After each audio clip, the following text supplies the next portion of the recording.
তো বন্ধুরা, অনুমানিক রাত এখন ৩টে বাজে এবং আমরা সবাই মিলে পঙ্গচূড়া পিক এর উদ্দেশ্যে রওনা দিয়েছিলাম অনেকক্ষণ আগেই।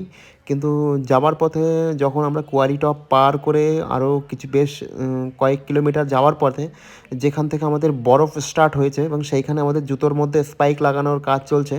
তো দেখতে পাচ্ছ প্রচণ্ড ঠান্ডা, মাইনাস টেম্পারেচার এবং এই এক্সট্রিম কন্ডিশনের মধ্যে সবাই যার যার পায়ে স্পাইক লাগাচ্ছে। তো আমিও আমার পায়ে স্পাইক লাগিয়ে নিয়েছি। তো দেখতে পাচ্ছ আমাদের এখানে দাদারা যে যার যার মতো স্পাইক লাগিয়ে নিচ্ছে এবং একজন অপরকে সাহায্য করছে। এবং এইখানে আসার জন্য স্পাইক অত্যন্ত গুরুত্বপূর্ণ, না হলে স্লিপ কাটতে পারে এবং বরফের উপরে একদম হাঁটাই যাবে না বললেই চলে, কারণ এটা বিপদ ঘটতে পারে। তো আমাদের গাইড আমাদের আগেই বলে দিয়েছে যে তোমরা যার যার মানে স্পাইকগুলো আমাদের আগেই দিয়ে দিয়েছিলো, আমরা ব্যাগে করে ক্যারি করছিলাম। যেহেতু প্রথমে আমরা পাথরে হাঁটছিলাম তো স্পাইকগুলো খারাপ হয়ে যেতে পারে, ওই জন্য প্রথমে আমরা সব ব্যাগের মধ্যে করে এইগুলো ক্যারি করছিলাম। এবং ক্যারি করার পরে একটা ব্যাগ থেকে বের করেছি, যার যার মতো করে স্পাইকগুলো পায়ের উপরে পরে নিয়েছি।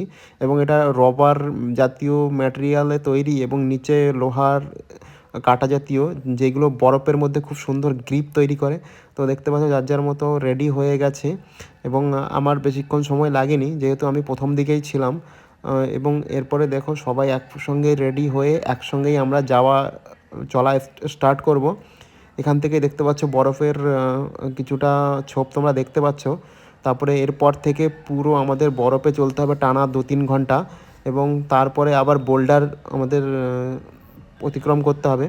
তো তোমরাও খুব সাবধানে আসবে। এবং এখানে দেখতে পাচ্ছ প্রত্যেকের হাতেই ডবল ডবল টর্চ আমরা ক্যারি করছি।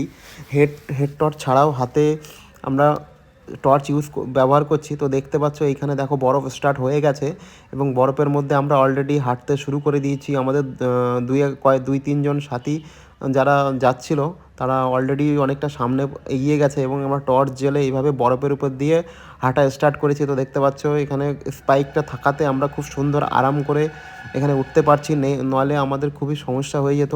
তো তোমরাও যারা পঙ্গচূড়া যাবে তারা অবশ্যই এই ধরনের প্রিপারেশান নিয়ে যাবে। তো আরেকটা কথা, তোমরা অবশ্যই 4-5টা লেয়ারের অবশ্যই পরবে, কারণ আমরা যখন গেছি তখনই রাত্রেবেলা প্রায় -10 থেকে 15 ডিগ্রি টেম্পারেচার এখানে রয়েছে এবং প্রচণ্ড ঠান্ডা হাওয়াও বইছে। তোমরা সব রকম প্রিপারেশান নিয়ে যাবে, না হলে অসুস্থ হয়ে পড়বে।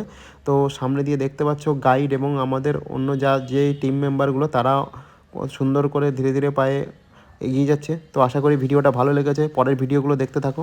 ধন্যবাদ।